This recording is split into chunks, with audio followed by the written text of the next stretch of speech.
Today we've got a great revenge story against a teacher who thinks they know everything there is to know about that time of the month. We'll get into that in a bit, but first, my guidance counselor told me I wasn't university material, and years later, I pretended not to know her. I know it doesn't sound like much revenge, but it was oh so sweet, let me tell you. Back in high school, I struggled hard.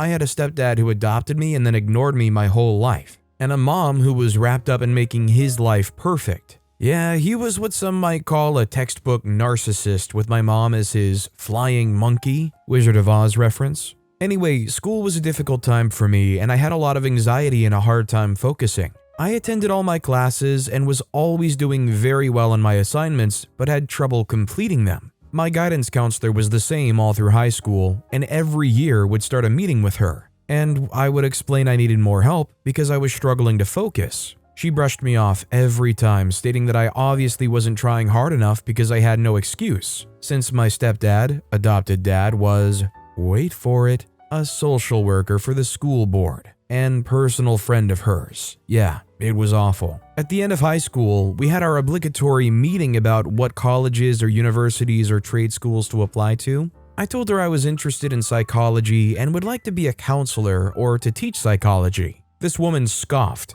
literally scoffed at me. She said, and I quote, "Please do not apply to university. It would be a huge disappointment for you. You are not university material, and you may be better with a community college or even certificate in administration."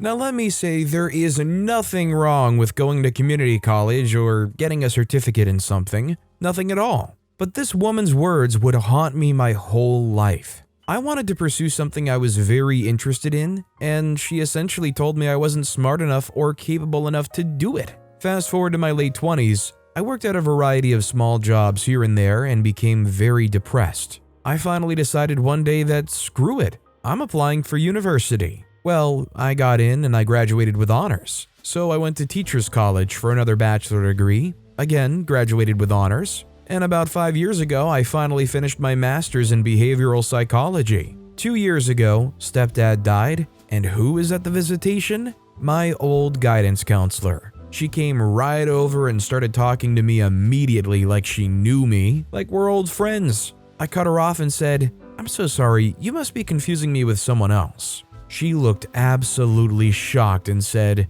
"I was your guidance counselor for 4 years." And I just shook my head and gave the best blank look I could give, shrugged and said, "Sorry, I honestly don't remember you." When I left, she looked a bit confused and disappointed. I think she had hoped for me to have all of these good memories of her, how helpful she was to me as a teen. But nope, I wanted her to feel that she was nothing to me. Had zero effect, even though she did affect me. I wasn't letting her know that. I felt pretty good about that. I'm sure this was super satisfying for OP, but I know if I were in OP's position, honestly, I don't know if I'd have been able to hold back from just commenting how crappy her advice was. I mean, maybe go the route of saying, well, you didn't really give much guidance. I had dreams and accomplished those explicitly against all of the advice you told me. I would love to kind of rip into them a little bit and say, you literally told me not to achieve the things that I went and achieved. Also, hi. I'm Steven, and if you guys enjoy awesome stories of revenge, why not hit those like and subscribe buttons down below? That said, our next story is, neighbor has long history of petty things, so I rotate a few fans 90 degrees. I used to live on the edge of a farm, and people used to rent my space out. This is important. My neighbor Bob is a nice enough guy to your face, self-proclaimed morally upstanding religions man, occasional petition to make some changes to state government to his worldview, and all around chatty when I have the infrequent pleasure to bump into him.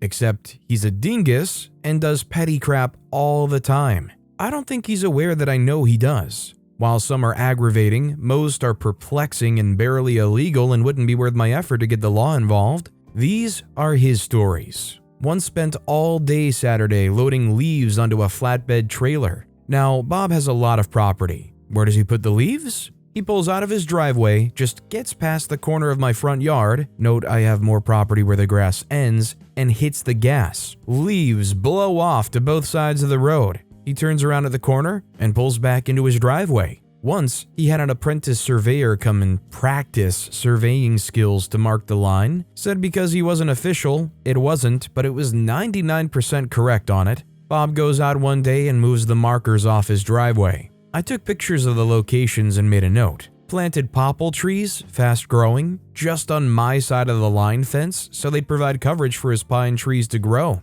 I was annoyed but figured if they gave me quicker coverage from him, I'd just deal with it. They've since gotten huge and some are dying off. I saw Bob outside once and asked him about the limbs falling, and he said that they were on my side, so not much he can do. Every time I picked up limbs, I just tossed back to his yard and they'd eventually disappear to his burn pile, which you guess is sitting at the corner of our property together. Bob had a delivery of a huge piece of equipment. Because his driveway is small and not really usable for the long bed delivery truck, he told the delivery guy to just park and unload in my wide driveway, making big ruts because of the weight of the machinery. To the delivery driver's credit, he didn't know any better. He said the neighbor said it was fine he used my driveway. Would get block permits to kill deer on his property, then dump the corpses deep in the woods just this side of my property. He knows where the line is. One time I heard a bunch of noise early one morning. Bob's 12-year-old son at the time has a tractor with a piece of equipment backed up to my garbage bag pile by the road, trash coming in a few hours,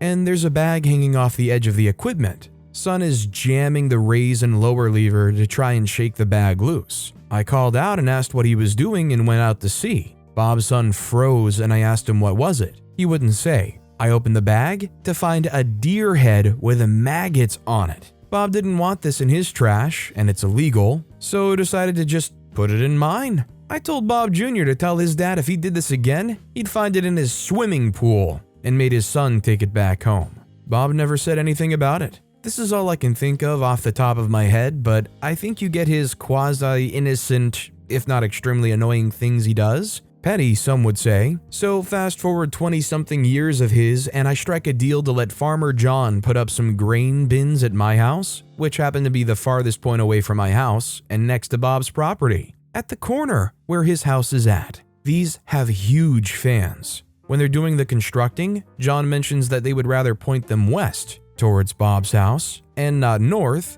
because it would be more convenient to them, as the fans protrude out a bit from the bins, but didn't want to sour my relationship with Bob. I assure him Bob and I have a special relationship, and I insist he points them to the west, because Bob wouldn't care. Fast forward months and John actually uses grain bins, which he typically runs the fans at night when it's cool. The first morning after Bob knocks on my door and says he heard the fans last night and said he didn't realize they would be pointing towards his property, his house, and where his bedroom would face, I said I didn't really think about it and just told them to put it where it would work best for them. Bob asked if they could be moved, and I said, not without a crane rental, a team of men, and several days worth of labor. I offered to get him a quote. Bob just mumbled, "That's okay," and left. Every time the fans ran after that, it was the peaceful, gentle, white noise in the distance to lull me right to sleep.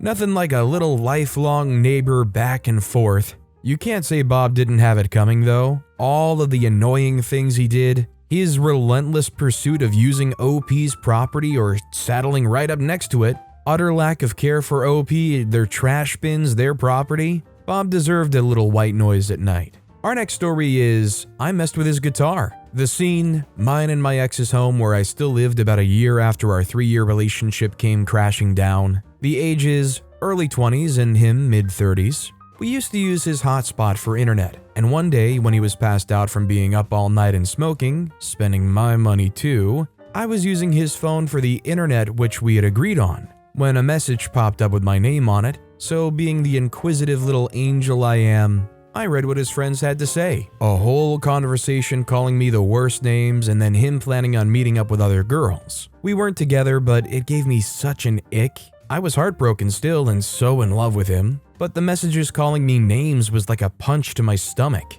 Later that day, he had a party to go to and was bringing his guitar. He's that type to turn the music down and start playing Wonderwall, so I untuned his guitar and hid all of his guitar picks around the house. Probably only slightly inconveniencing him, but still, yeah. Does almost everybody have a relationship or a near relationship similar to this where they kind of look back and just regret it? Like, you look back and you wonder, how did I ever have a crush on this person? Why was I simping so hard for this person? God forbid that's coupled with the age discrepancy like OP described. Our next story is, towing company wouldn't take my call and then pretended they were doing me a favor by making me pay $50 to remove a boot? So I called my apartment complex so the towing company didn't get paid. I used to live in an apartment complex where you needed a parking permit to park. When I first moved in, there was assigned parking, but that stopped a few months in. Due to a bout of bad luck, I was renting a car. I hadn't grabbed the parking permit from either of the cars that ended up in the shop,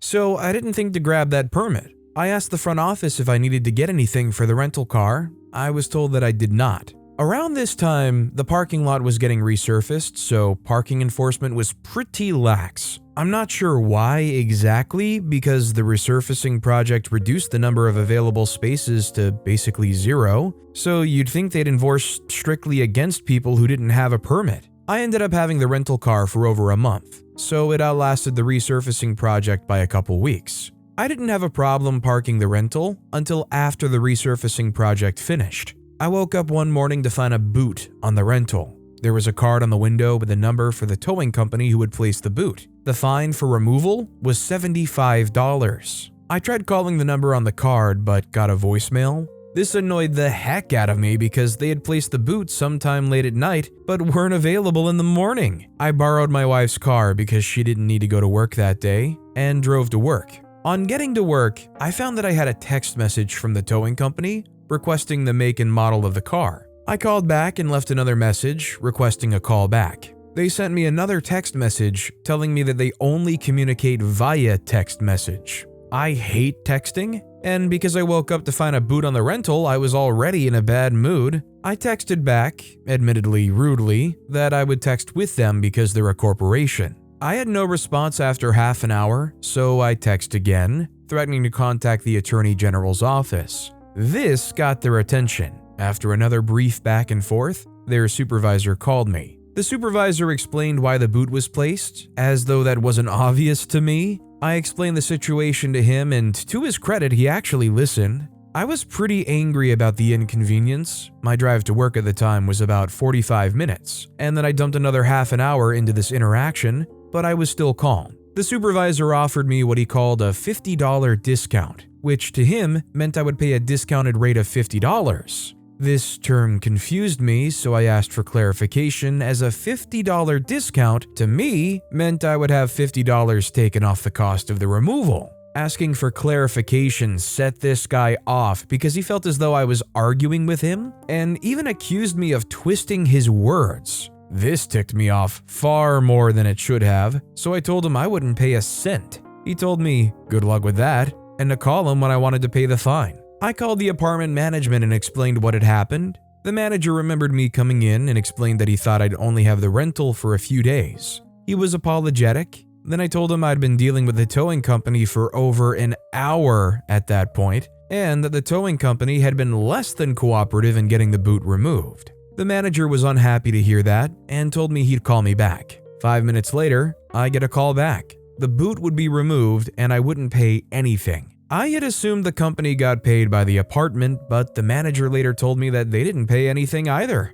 So although the towing company definitely sucked here, OP's frustration should mostly be at the apartment management people who said, "No, you don't need anything special, you're good." At least they managed to resolve it, right?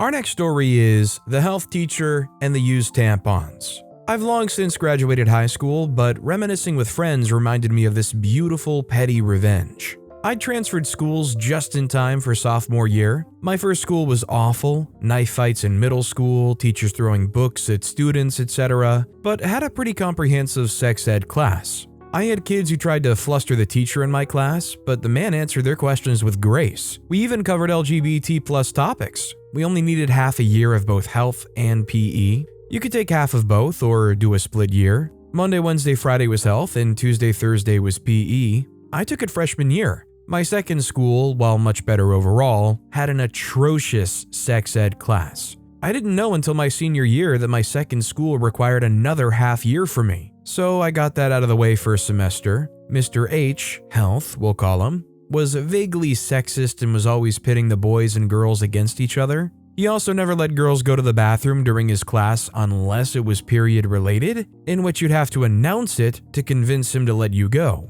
One girl bled through her pants because she was too embarrassed to ask. This ticked teenage me off royally, so I decided to nip it in the bud. When I asked to use the restroom, I'd hold up a pad or a tampon while loudly asking, making sure it was clear to everyone. It wasn't actually my time, I was just indignant. I'd disappear for a while and then come back with the wrapper and throw it away in the trash can by his desk. Everyone was quiet for a moment before the usual immature laughter burst out. I got detention, but it was worth it. I didn't stop. This launched other girls in the class into doing the same, except they didn't know mine wasn't used. Other classes started doing it who were fed up with Mr. H not taking their period needs seriously. Before long, the classroom started reeking. Some of the boys complained, others were on board with the protest and found it hilarious. He tried telling people not to throw them away in his class, but we just got creative with it. Tampons hidden in soda cans, pads smoothed in stacks of papers. It got bad. Mr. H finally relented, pleading with everyone to stop. We could finally go to the bathroom again without having to make a scene. Honestly, I don't understand how teachers like this get away with behaving like this for such a long period of time. If a kid asks to go to the restroom, unless you have some real reason to believe that they are not doing that, you really just need to straight up let them. Honestly, I think kids asking to use the restroom should be more of just a formality, not an actual question that you say no to, at least especially by the time you get to high school. Our next story is, persistent window cleaners should have just left me alone. This was years ago, but another story I read reminded me of it. When I was about 14 years old, I was left at home on my own for the first time. This was a chance to prove to both my parents that I was responsible enough to be left alone. Both my parents were at work. Mom was an accountant, dad was a police officer. That is relevant. I was told not to open the door to anyone. After a few hours, there's a knock on the door. I ignore it. They keep knocking. It's clear I'm in the house as you can see someone in the living room from the front door.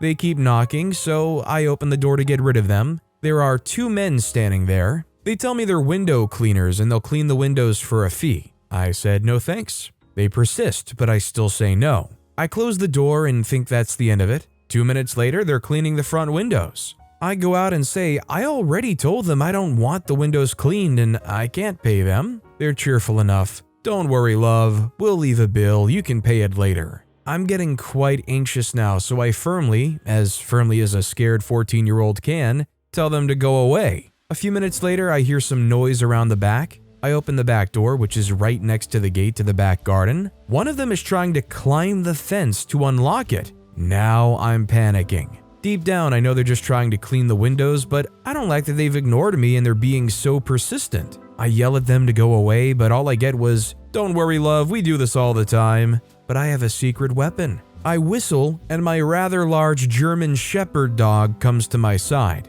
Usually she wouldn't bark, but she knew I wasn't happy with these guys. She goes crazy. They ask me to put the dog away. Obviously I refuse and they finally get the message. I'm pretty shook up, so I call my mom to tell her what happened. Mom calls dad. Dad turns up in the marked car and talks to the window cleaners. I don't hear the conversation, but apparently it went something like this. "We've had a report that you've harassed a young girl and tried to gain access to the back garden when told not to." They said, "No, mate, that's not what happened. She's making it up."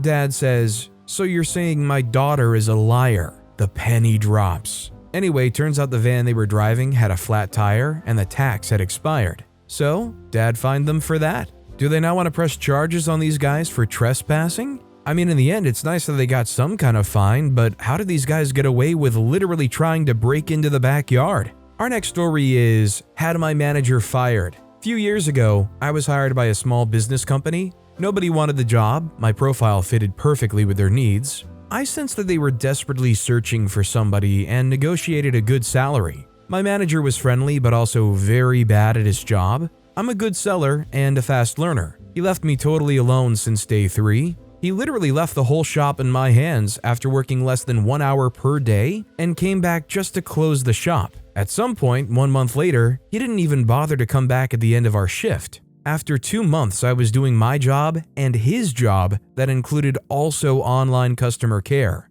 So I was selling and managing the whole shop, plus answering the phone and handling online shop customers' care. One day I answered to a customer that had sent an email addressed to my manager after he told me to do it. My answer was too good to be true, so he got envious and decided that he had to find something wrong in it to make me pay. He called me ignorant and said very racist things to me. His absence at work started to gain other coworkers' attention. We were overwhelmed and tired and had no way to take days off because he was never there. So I teamed up with 2 other colleagues and we filed an official complaint to the owners. We gathered proof of his bad behavior for a month. I finally had a team meeting with the owners and told them about how racist the manager had been with me. After that, a week later, they finally fired him. They also found out he was stealing from them. He had worked there for 10 years. If somebody works for you for 10 years and you find out that they had been stealing from you, would it be worth the effort of trying to do a full accounting, look through all the records, maybe whatever losses you may have reported if you still have records of that, and seeing if there's any kind of link? I mean, if this guy had been consistently stealing for over 10 years, that could easily be thousands of dollars, right? Our next story is the case of missing vowels. This happened a long time ago in a project far, far away. I was put on an IT development project where the company I worked for was subcontracted by the lead contractor. We had a wonderful project manager, but because the lead contractor had executives who didn't know how to work with the end government client, things went off the rails. Of course, they blamed our much beloved and very competent PM, so he was replaced, of course, by the least competent alternative they could find this side of Tatooine. This guy did not know anything about IT. It was a development project. The company I worked for adhered to the philosophy that any good project manager can manage any type of project. Perhaps that is true, but he was not a good project manager. He yelled at people, flew off the handle, and made coolumptions based on his poor grasp of technology. He was always giving our poor IT support trouble because he couldn't use basic office tech very well,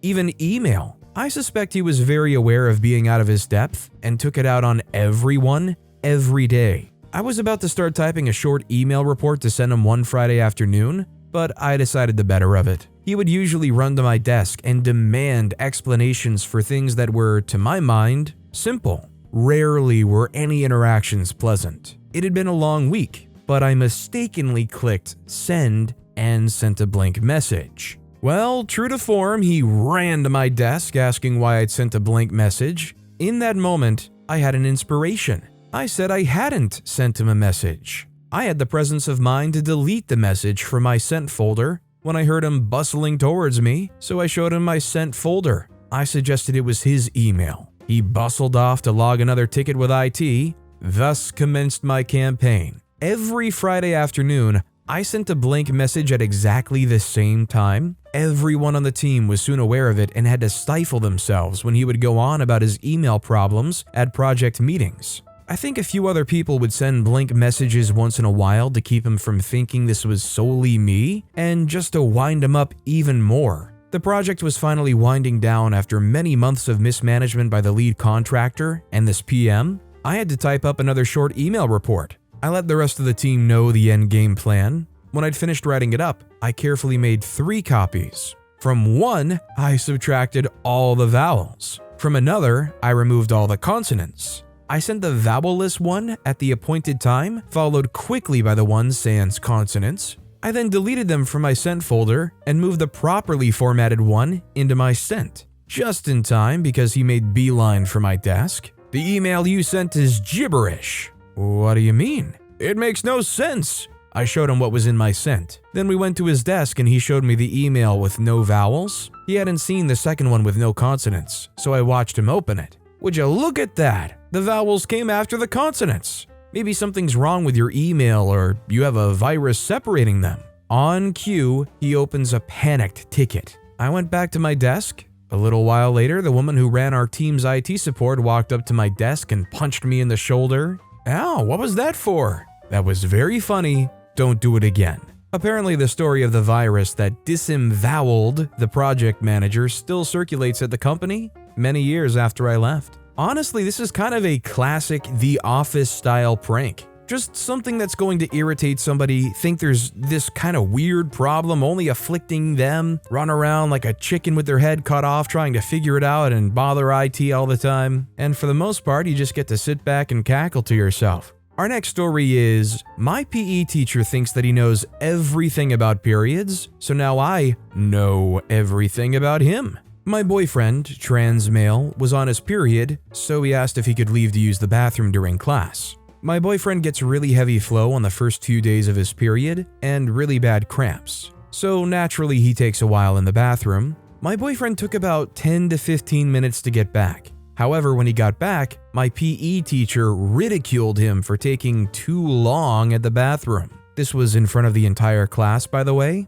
My boyfriend had to explain to my teacher that he was on his period and that he takes a bit longer to use the bathroom on those days. Seems like a pretty reasonable response, right? Wrong. My teacher then went off on a rant about how that was no excuse and that he has 3 sisters and none of them take that long. My boyfriend is very shy and tends to shut down when he's yelled at in front of a lot of people. I, being very protective of the people I love, stepped in and gave my boyfriend a hug while trying to explain to my teacher that all periods are different and that his sisters likely use tampons. I also tried to tell him that just because he has 3 sisters doesn't mean that he knows everything about periods. Another one of the girls in my class also reminded my teacher that my boyfriend was only gone for 10 to 15 minutes, which isn't even that long of a time to use the bathroom. At this point, my teacher was turning red. My boyfriend was crying at this point, so I said to my teacher this: the next time you decide to talk about things that you know nothing about, don't do it in front of the entire class. What bewilders me even more is that my PE teacher also teaches my health class. I tried talking to my school coordinator about it, but they said, Mr. Insert PE teacher's name is allowed to have his own opinions. Beyond stupid, but at that point, I knew that none of the other teachers would help me. Fast forward a few days and my PE teacher is away from school because he got a cold. He was gone for about 4 days. In those 4 days, I got an idea. When he got back, I would ask him why he was away from school. When he said that he had a cold, I would say to him, well, I have a brother and he doesn't take that long to recover from a cold. I knew full well that I was going to get in trouble, but it was worth it. Nobody makes my boyfriend cry on my watch. On the day my PE teacher got back, my plan was going to go into action when he said that all bodies recover from sicknesses at their own rate. So I said to him, oh, but the same can't be said about periods, right? At that moment, he realized what I was doing. He kept quiet because he knew that he had no arguments left. It felt so good, but it doesn't end there. I decided that every time he does something, I'll say, well, my brother has blank and he doesn't do blank. It drives him insane, and I don't plan on stopping until he apologizes.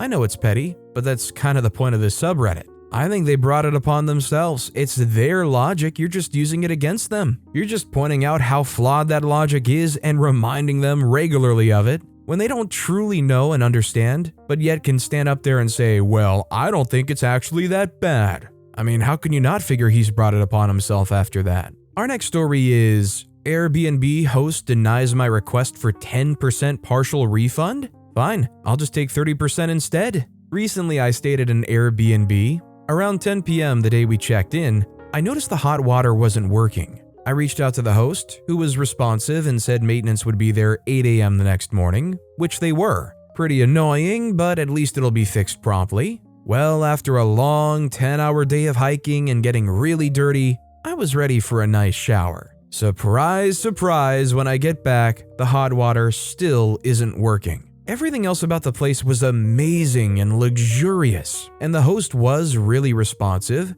so I thought I'd give him a chance to work things out without involving Airbnb. I asked for a partial refund since we didn't have water for our entire 2-night stay. He said the best he could do is 10% off a future stay. I told him it should be applied to this stay, and he said they're not able to apply it to this stay. The fact that he said not able did not sit well with me.